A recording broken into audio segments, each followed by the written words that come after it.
Super Troopers, a 2001 comedy film directed by Jay Chandrasekhar, introduces audiences to a quirky group of Vermont state troopers who patrol the highways near the Canadian border.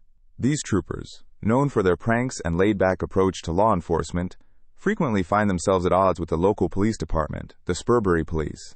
The film opens with a memorable scene where the troopers, led by Thorny, played by Jay Chandrasekhar, Mac, Steve Lemme, and Rookie Rabbit, Erik Stolhanske, play an elaborate prank on a group of unsuspecting stoners.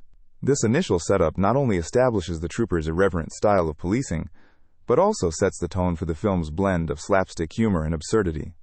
As the film progresses, the troopers learn that their station is on the brink of being shut down due to budget cuts, unless they can prove their worth. This news puts pressure on the group, prompting them to take their jobs more seriously, at least for a while.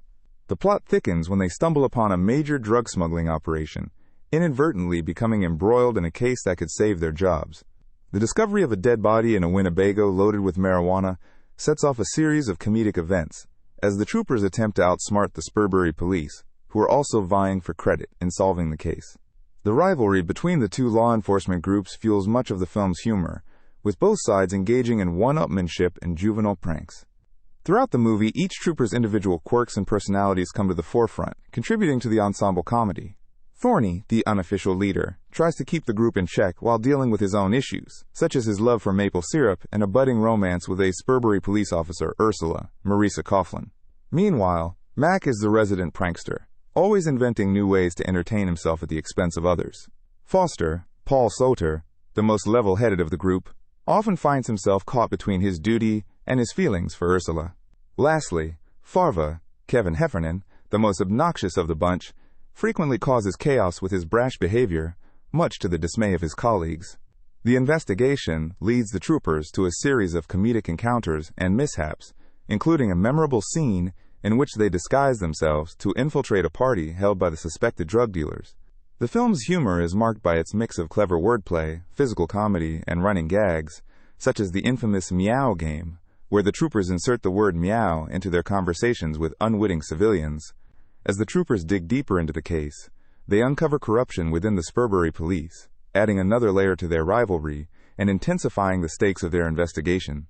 In the climax of Super Troopers, the troopers orchestrate a daring plan to catch the drug smugglers red-handed, ultimately bringing down the corrupt elements within the Spurbury Police.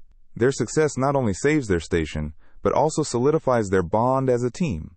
The film concludes with the troopers having earned the respect of the community and their superiors, albeit in their own unconventional way. Super Troopers ends on a high note, leaving audiences with a sense of camaraderie and a reminder of the power of teamwork, all wrapped in the guise of an offbeat and hilarious comedy. The movie's cult status is a testament to its enduring appeal, with fans often quoting its iconic lines and relishing its comedic brilliance.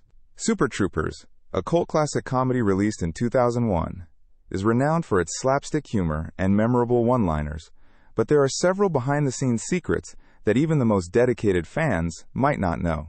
The film was produced by the comedy group Broken Lizard, which consists of Jay Chandrasekhar, Kevin Heffernan, Steve Lemme, Paul Soter, and Erik Stolhanske.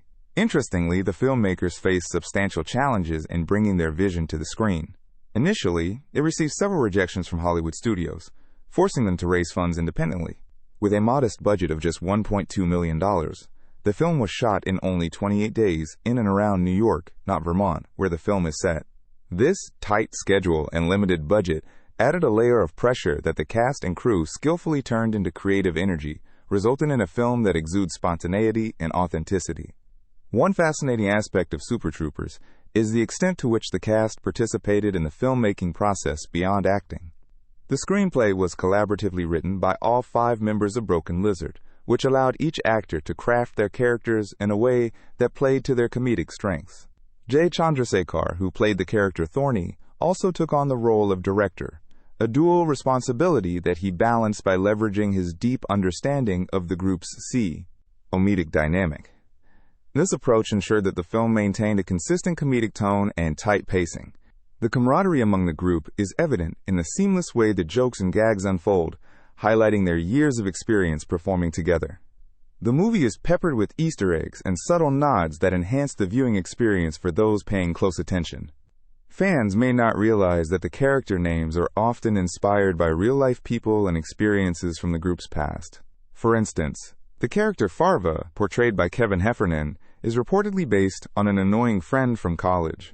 Additionally, the film's iconic leader of Colosine is a reference to a real-life encounter that Heffernan had, demonstrating how the group's personal experiences were creatively woven into the script. These hidden gems add layers of personal authenticity to the humor, inviting viewers to dive deeper into the film's backstory. From a psychological perspective, Super Troopers cleverly exploits the concept of authority and subversion. By setting the film within a state trooper precinct, Broken Lizard plays with the traditional expectations of law enforcement characters, transforming them into lovable misfits whose antics question the seriousness typically associated with police work. This subversion provides a comedic escape for audiences, allowing them to laugh at figures of authority in a harmless, fictional context. Furthermore, the troopers' constant pranks and games serve as an exaggerated portrayal of workplace dynamics, tapping into the universal appeal of rebellion against mundane routines. This psychological layer contributes to the film's enduring appeal, resonating with anyone who has ever felt stifled by rules and bureaucracy. The impact and legacy of Super Troopers can be seen both in its immediate success and its long-term influence on comedy films. Despite its initial lukewarm reception from critics, the film quickly gained a strong following, grossing over $23 million worldwide. Its popularity on home video and DVD further cemented its status as a cult classic, beloved for its quotable dialogue and irreverent spirit. The film's success paved the way for Broken Lizard to create other comedies, and inspired a new wave of independent filmmakers by proving that low-budget films with unique voices could achieve significant success. The film's influence is evident in the comedic styles of subsequent films and TV shows that embrace absurdity and playfulness. The film's legacy was further solidified with the release of Super Troopers 2 Inches in 2018, a sequel that was largely funded through a record-breaking crowdfunding campaign. This demonstrated the enduring affection fans had for the original, as they eagerly contributed to make the sequel a reality.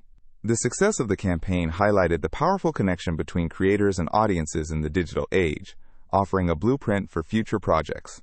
Ultimately, Super Troopers remains a testament to the power of collaboration, creativity, and the enduring appeal of humor that challenges conventions, ensuring its place in the pantheon of classic comedies.